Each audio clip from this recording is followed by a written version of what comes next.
Hi friends, இப்போ நம்ம Muthazhagu சீரியலோட promo ரிவ்யூவை தான் பார்க்க போகிறோம். வாங்க வீடியோக்குள்ளே போகலாம். இதில் ஃபர்ஸ்ட் சில்லையே எப்படியோ தன்னோட குழந்தைக்கு எது நல்லதுன்னு சொல்லிட்டு நல்லா யோசிச்சு பார்த்துட்டு தன்னோட பையன் சரவணன் தான் கூட இருந்தா கண்டிப்பாக நல்ல வாழ்க்கையை வாழ மாட்டான். அது மட்டும் இல்லாமல் அவனுக்கு இந்த ஊரே மதிக்கிற பேச்சோட குடும்பமும் கிடைச்சிருக்கு. அது மட்டும் இல்லாமல் அதுக்கும் மேலே அவங்கள ரொம்பவே பாசமாக பார்த்துக்கிற ஒரு அப்பா அம்மாவும் கிடைச்சிருக்காங்க. அதனால இந்த மாதிரி ஒரு அதிர்ஷ்டத்தை என் பையன் கிட்ட இருந்து நான் பறிக்க மாட்டேன்னு சொல்லிட்டு உடனடியாக முத்தழகு கிட்ட வந்து அவங்களோட பையனை கொடுத்தது மட்டும் இல்லாமல் அவங்க கிட்ட ஏதேதோ காரணம் சொல்லி எப்படியோ ஒரு வழியா முத்தழகு கிட்ட இருந்து தப்பிச்சது மட்டும் இல்லாம எப்படியோ கெஞ்சி கூத்தாடி மறுபடியுமே பேச்சியோட வீட்லயே வேலை செய்யறதுக்கான பெர்மிஷனையுமே அவங்க கிட்ட இருந்தே வாங்கிடுறாங்க. ஆனாலும் ஒரு பக்கம் பூமிக்கு தனம் மேல இன்னுமே சந்தேகம் இருந்தாலும் முத்தழகுக்காக அவங்க தனத்தை அதே வீட்டுல வேலை செய்யறதுக்கு ஒத்துக்கிறாங்க. ஆனா இன்னொரு பக்கம் இது எல்லாத்தையுமே பார்த்துட்டு இருக்க அஞ்சலி ரெஜினாவும் தான் தனத்து மேல இன்னுமே ரொம்பவே சந்தேகப்பட்டது மட்டும் இல்லாம இதை பத்தி நம்ம கண்டிப்பா சேகர் கிட்ட கேட்டு தெரிஞ்சுக்கணும்ன்ற காரணத்துக்காக சேகருக்கு கால் பண்ணி அவங்கள மீட் பண்ணது மட்டும் இல்லாம அவங்க மூலியமா தனம் சரவணனோட உண்மையான அம்மான்ற விஷயத்தையுமே தெரிஞ்சுக்கிறாங்க. அது மட்டும் இல்லாம சேகருக்குமே இந்த மாதிரி அஞ்சலி ரெஜினாவும் தாங்கிட்ட இருந்த அந்த பையனை வாங்கி முத்தழகு கிட்ட கொடுத்ததையும் அதே மாதிரி முத்தழகோட குழந்தைய அவங்க எடுத்து வச்சிருக்க விஷயத்தையுமே அவங்க தெரிஞ்சுக்கிட்டது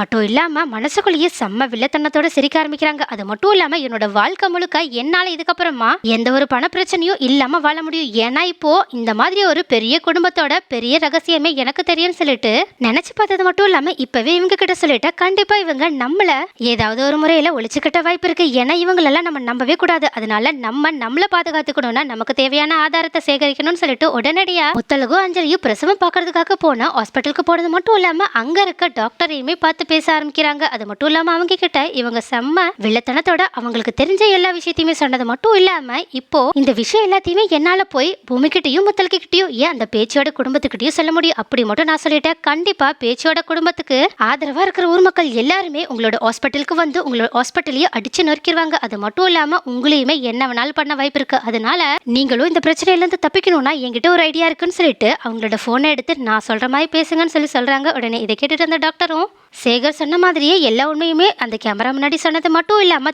இது எல்லாமே செஞ்சதுக்கான காரணம் முழுக்க அஞ்சலியும் ரெஜினாவும் தான் சொல்றாங்க. அது மட்டும் இல்லாம அவங்க ஒரு வேளை இந்த மாதிரி பண்ணலன்னா கண்டிப்பா அவங்க ரெண்டு பேரும் தன்னை ஏதாவது பண்றது மட்டும் இல்லாம தன்னோட குடும்பத்தையுமே சும்மா விட மாட்டோம்னு சொல்லிட்டு பிளாக்மெயில் பண்ண ஒரே காரணத்துக்காக தான் இந்த மாதிரி ஒரு காரியத்தை செஞ்சோன்னு சொல்லிட்டு எல்லா பழையுமே தூக்கிட்டு அஞ்சலி மேலேயும் ரெஜினா மேலேயும் போட்டது மட்டும் இல்லாம மேல எந்த தப்பும் இல்லாத மாதிரி அந்த வீடியோல பேசிடுறாங்க. அது மட்டும் இல்லாம சேகரோட குழந்தைய கூட அவங்க பிளாக்மெயில் பண்ணி தான் அவங்க கிட்ட இருந்து வாங்கினாங்கன்னு சொல்லிட்டும் சேகருக்குமே எந்த ஒரு பாதிப்பும் வரக்கூடாதுன்றதுக்காக அவங்க சொன்ன மாதிரியே எல்லா பொய்யுமே அந்த வீடியோல சொல்லிடுறாங்க. அது மட்டும் இல்லாம இது எல்லாத்தையுமே கேட்டுட்டு அந்த வீடியோவை சேவ் பண்ணி வச்ச சேகருமே அந்த டாக்டர் கிட்ட இதுக்கப்புறமா உங்களுக்கும் எந்த பிரச்சனையும் வராது, எனக்கும் எந்த பிரச்சனையும் வராது, அது மட்டும் இல்லாம நம்ம இதுக்கப்புறமா மீட் பண்ணவே தேவையில்ல, அது மட்டும் இல்லாம ஏதாவது பிரச்சனை வந்தா மட்டும் தான் நான் இந்த வீடியோவை யூஸ் பண்ணுவேன், அதனால நீங்க அது வரைக்கும் கொஞ்சம் நிம்மதியா இருங்கன்னு சொல்லிட்டு அங்கிருந்து அப்படியே அந்த டாக்டருக்கு ஒரு தேங்க்ஸ் சொல்லிட்டு கிளம்பி போயிடுறாங்க. ஆனா சேகர் பண்ண எல்லா விஷயத்தையுமே யோசிச்சு பார்த்த அந்த ஒரு பக்கம் எங்க மறுபடியுமே ரொம்ப பெரிய தப்பு பண்ணிட்டோமேன்னு சொல்லிட்டு குழப்பத்துல இருந்தாலும் இன்னொரு பக்கமா எப்படியோ நம்மளோட மனசுக்குள்ள இருந்த உண்மையை சொல்லிட்டோம். அது மட்டும் இல்லாம இதுக்கப்புறமா அந்த உண்மையால நமக்கும் பிரச்சனை வராதுன்ற ஒரு நம்பிக்கையோ இப்ப நமக்கு வந்திருக்கு. அதனால இந்த